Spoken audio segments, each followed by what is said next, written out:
Hi friends, இன்றைக்கி நம்ம என்ன வீடியோ பார்க்க போகிறோம் அப்படின்னு பார்த்தீங்கன்னா, கொங்கு நாட்டின் திருவண்ணாமலை அப்படின்னு சொல்லக்கூடிய தர்மலிங்கேஸ்வரர் டெம்பிள். அந்த கோயிலுக்கு தான் நம்ம வந்திருக்கோம். வாங்க இந்த கோயிலை பற்றின விஷயங்களை தெரிஞ்சுக்கலாம்.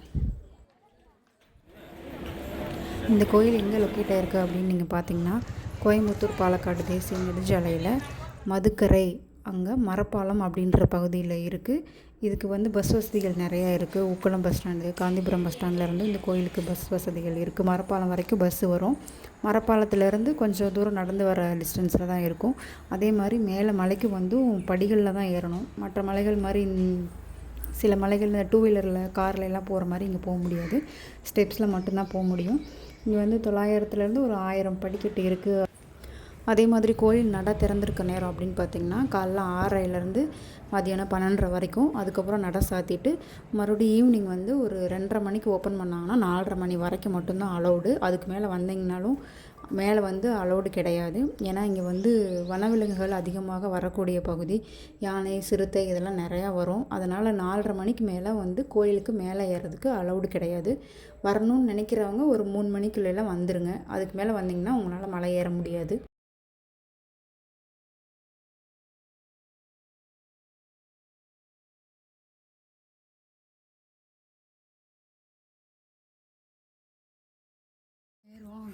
மலை ஏறது கொஞ்சம் கஷ்டமாக தாங்க இருந்துச்சு. நாங்களும் நிறைய மலையெல்லாம் ஏறியிருக்கோம். பட் ஆனால் இது கொஞ்சம் செங்குத்தாக இருக்கனால எங்களால் ஏற முடியல. அதே மாதிரி சில ஸ்டெப்ஸ் பாறையிலே அப்படியே உருவாக்கியிருக்காங்க. இதுக்கு முன்னாடி ஸ்டெப்ஸ்லாம் இல்லை, வெறும் பாறையாக இருந்துச்சாமா. இப்போ தான் இந்த பாறையெல்லாம் உருவாக்கியிருக்காங்க. இந்த கோயில் கும்பாபிஷேகம் பார்த்திங்கன்னா போன வருஷம் ஜூலை மாதம் தான் இந்த கோயில் கும்பாபிஷேகம் நடத்தியிருக்காங்க. இந்த கோயிலுக்கு இதுக்கு முன்னாடியே ஒரு டைம் நாங்கள் போயிருக்கோம். பட் நாங்கள் போனது கொஞ்சம் லேட் ஆகிடுச்சு. 4:10க்கு போனோம். அதுக்கே எங்களை மலை ஏற விடலை. 4 மணிக்கு மேலே மலை ஏற விடுறதே கிடையாது. அதே மாதிரி நம்ம மேலே இருந்தாலுமே ஒரு 4:30 மணிக்கெலாம் கீழே இறங்கிடுங்க அப்படின்னு சொல்லிடுவாங்க.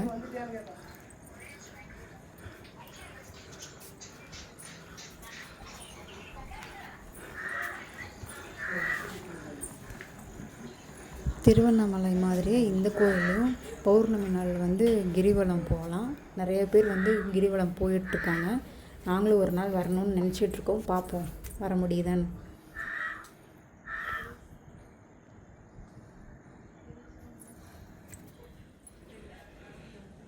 இந்த கோயிலோட தல வரலாறு அப்படின்னு பார்த்திங்கன்னா, பாண்டவர்கள் தங்களோட வனவாசத்தப்போ இங்கே சிவனை வழிபட்டதாக கூறப்படுது. இங்கே தர்மர் சிவனை வழிபட்டனால தான் இந்த கோயிலுக்கு தர்மலிங்கேஸ்வரர் அப்படின்னு பேர் வந்துச்சுன்னு சொல்கிறாங்க. அதே மாதிரி தர்மருக்கு பாதுகாவலராக பீமர் இருந்ததாகவும், பீமருக்கு இங்கே ஒரு சந்நிதி இருக்குது.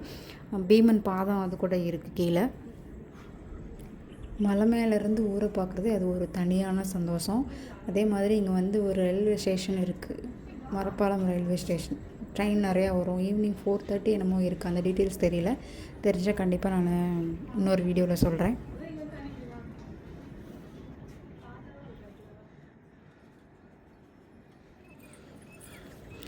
உங்களுக்கு பார்க்கவே தெரியும், பாறையில் தான் ஸ்டெப்ஸ் நிறையா இருக்குது, எவ்வளோ செங்குத்தாக இருக்குது அப்படின்னு.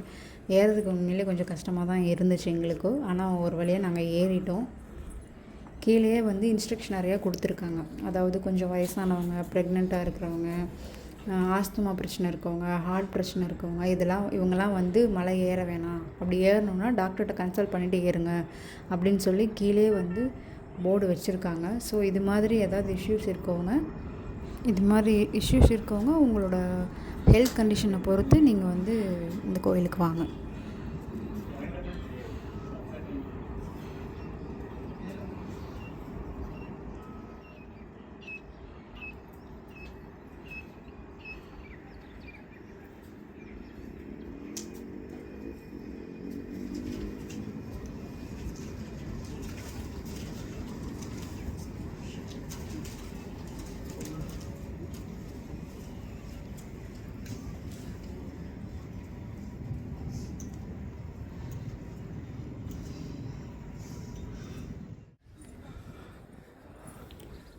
நாங்கள் தான் மூச்சு வாங்க தஸ்ஸு பஸ்ஸுன்னு மலை ஏறிட்டு இருந்தோம். ஆனால் அதில் ஒருத்தர் பாருங்கள் எவ்வளோ அழகாக அப்படியே ஓடுற மாதிரி சிம்பிளாக ஈஸியாக மலை ஏறிட்டார்.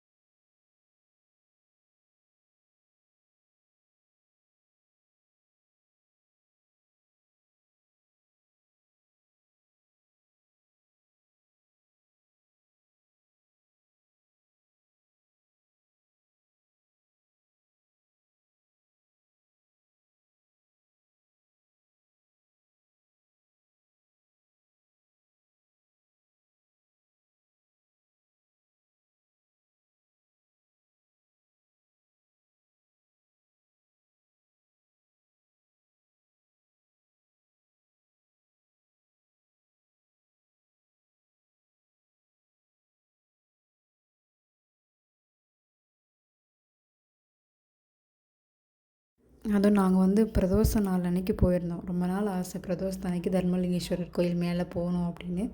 அதே மாதிரி பிரதோஷத்து அன்னைக்கு தான் நாங்கள் போயிருந்தோம். எப்பவும் இருக்கிற கூட்டத்தை விட இன்றைக்கி கொஞ்சம் கூட்டம் அதிகமாகவே இருந்துச்சு.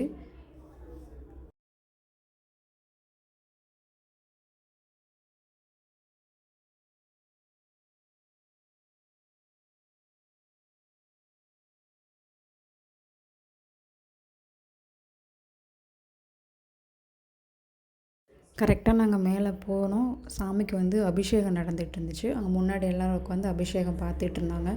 கொஞ்சம் கூட்டமாக இருந்தனால நாங்கள் எங்களுக்கு போய் நின்று பார்த்தாலும் தெரியல. அதனால் சரி அபிஷேகம் முடியட்டும் அப்படின்னு சொல்லிட்டு நாங்கள் வெயிட் பண்ணிகிட்டு இருந்தோம். வெளியில் வந்து அந்த சுற்றி வர்றதுக்காக உற்சவர் வந்து ரெடி பண்ணி வச்சுருந்தாங்க.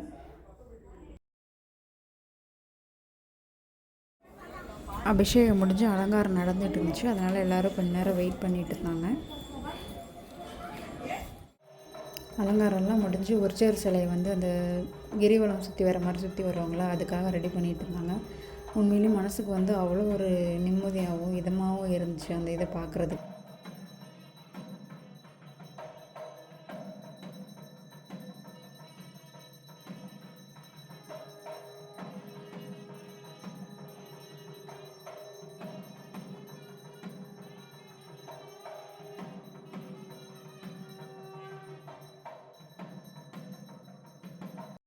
அப்படியே மெய் மறந்து நின்றுட்டோம். சிவன் அப்படியே நமக்கு எதிர்க்க நிற்கிற மாதிரியே, வேறு மைண்டில் வந்து எதுவுமே தோணலை. நம்ம என்ன வேண்டுதல் வைக்க வந்தோன்னா அது கூட எனக்கு மறந்துடுச்சு. அவரை பார்த்தா போதும் அப்படின்ற மாதிரி நாங்கள் நின்றுட்டோம். உண்மையிலே இந்த காட்சியை பார்க்குறதுக்கு உண்மையிலே நாங்கள் கொடுத்து வச்சுருக்கணும்னு நினைக்கிறேன்.